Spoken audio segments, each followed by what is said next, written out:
Praise the lord.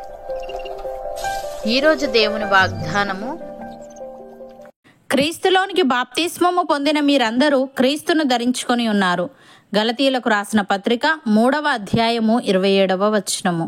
సహోదరి సహోదరులారా, మునుపటి వచనాలలో పౌలు క్రీస్తును విశ్వసించే వారందరూ దేవుని పిల్లలేనని, యూదులు మరియు అన్యులు, బానిస మరియు స్వతంత్రుడు, పురుషుడు మరియు స్త్రీ అనే భేదం లేకుండా ప్రతి ఒక్కరూ క్రీస్తును విశ్వసించడం ద్వారా దేవుని పిల్లలయ్యారని తెలియజేశాడు. అయితే ఈ వచనంలో పౌలు దానికి కొనసాగింపుగా బాప్తిస్మం ద్వారా క్రీస్తులో విశ్వాసుల సమానత్వం మరియు ఐక్యతను గుర్తు చేస్తున్నాడు. బాప్తిస్మము అనేది క్రైస్తవ విశ్వాసంలో ఒక ముఖ్యమైన ఆరంభ చిహ్నం. ఇది పాత జీవితం నుండి క్రొత్త జీవితం వైపు తిరుగుటను, క్రీస్తు మరణములోనికి భాగస్వామిగా మారుటను సూచిస్తుంది. ఒక వ్యక్తి బాప్తిస్మం తీసుకుంటున్నప్పుడు నీటిలో మునిగి బయటికి వస్తాడు. ఇది క్రీస్తు మరణం, సమాధి మరియు పునరుత్థానానికి సంకేతం. బాప్తిస్మం ద్వారా అతడు క్రీస్తుతో తన క్రొత్త జీవితాన్ని ప్రారంభిస్తాడు. క్రీస్తులోనికి బాప్తిస్మము పొందిన మీరందరూ క్రీస్తును ధరించుకొని ఉన్నారని పౌలు చెప్పాడు. ఇక్కడ ధరించుకోవడం అంటే మన ప్రవర్తన, మన స్వభావం, మన మనస్తత్వం ఆయన వంటివిగా మారాలి అని అర్థం. ఒకరు పోలీసు యూనిఫామ్ ధరించుకుంటే అతడు పోలీసుగా కనిపిస్తాడు. అలాగే పోలీసులాగా ప్రవర్తించవలసిన బాధ్యత అతనిపై ఉంటుంది. అలాగే క్రైస్తవుడు కూడా క్రీస్తును ధరించిన తర్వాత ఆయనలా ప్రవర్తించాల్సిన బాధ్యతను తీసుకుంటాడు. అనగా ఆయన స్వభావాన్ని, ప్రేమను, పవిత్రతను, కనికరాన్ని తన జీవన శైలిలో ప్రతిబింబిస్తాడు.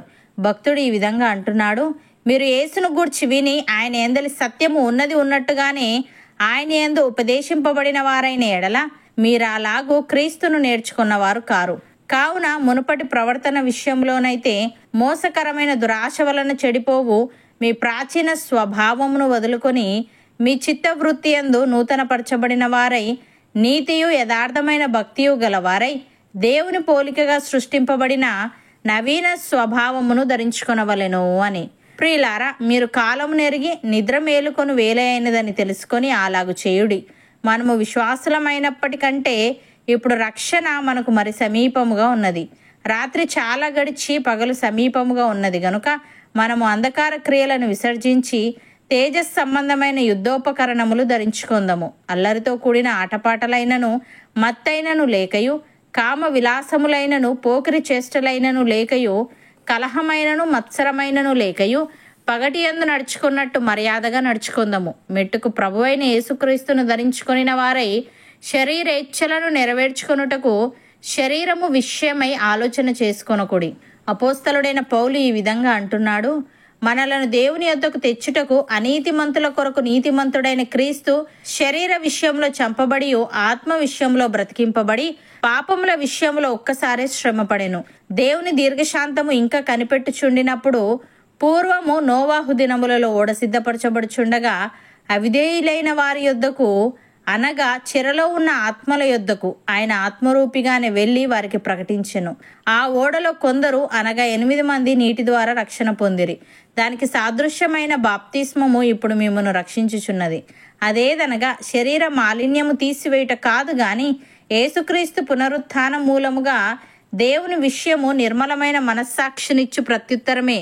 ఆయన పరలోకమునకు వెళ్ళి దూతల మీదను, అధికారుల మీదను, శక్తుల మీదను అధికారము పొందినవాడై దేవుని కుడిపార్శ్వమున ఉన్నాడు అని.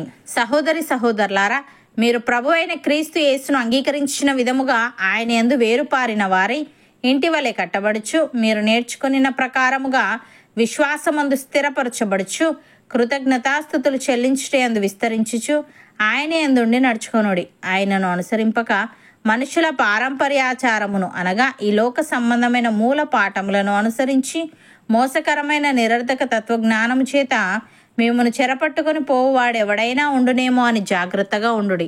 ఏలి అనగా దేవత్వం యొక్క సర్వపరిపూర్ణత శరీరముగా క్రీస్తునందు నివసించుచున్నది, మరియు ఆయన యందు మీరును సంపూర్ణులై ఉన్నారు. ఆయన సమస్త ప్రధానులకును అధికారులకును శిరస్సై ఉన్నాడు. అవును అన్నవారు నాతో పాటు ప్రార్థనలో ఏకీభవించండి. పరిశుద్ధుడా, ప్రేమగల తండ్రి, క్రీస్తులోనికి బాప్తిస్మము పొందిన మేమందరము క్రీస్తును ధరించుకొని ఉన్నామని ఆయనను ధరించుకొనిన మేము ఆయన స్వభావాన్ని, ప్రేమను, పవిత్రతను, కనికరాన్ని మా జీవన శైలిలో ప్రతిబింబించాలని నీవు తెలియజేశావు. తన నీకు స్తుతులు. దేవా, మేము యేసును గూర్చి విని ఆయన యందలి సత్యము ఉన్నది ఉన్నట్టుగానే ఆయన యందు ఉపదేశింపబడిన వారమైన ఎడల మేము అలాగూ క్రీస్తును నేర్చుకున్న వారము కాము గనుక మునుపటి ప్రవర్తన విషయంలోనైతే మోసకరమైన దురాశ వలన చెడిపోవు మా ప్రాచీన స్వభావమును వదులుకొని మా చిత్తవృత్తి అందు నూతనపరచబడిన వారమై నీతియు యథార్థమైన భక్తియు గల వారమై నీ పోలికగా సృష్టింపబడిన నవీన స్వభావమును ధరించుకునే వారముగా ఉండుటకు సహాయము దయచేయమని. రాత్రి చాలా గడిచి పగలు సమీపముగా ఉన్నది గనుక మేము అంధకార క్రియలను విసర్జించి తేజస్ సంబంధమైన యుద్ధోపకరణములు ధరించుకొని పగటి యందు నడుచుకున్నట్టు మర్యాదగా నడుచుకున్నట్టుకు కృపచూపమని, అనేకులకు మాదిరికరముగా మా జీవితాన్ని నీవే మార్చమని యేసుక్రీస్తు నామమున ప్రార్థిస్తున్నాము తండ్రి. ఆమెన్.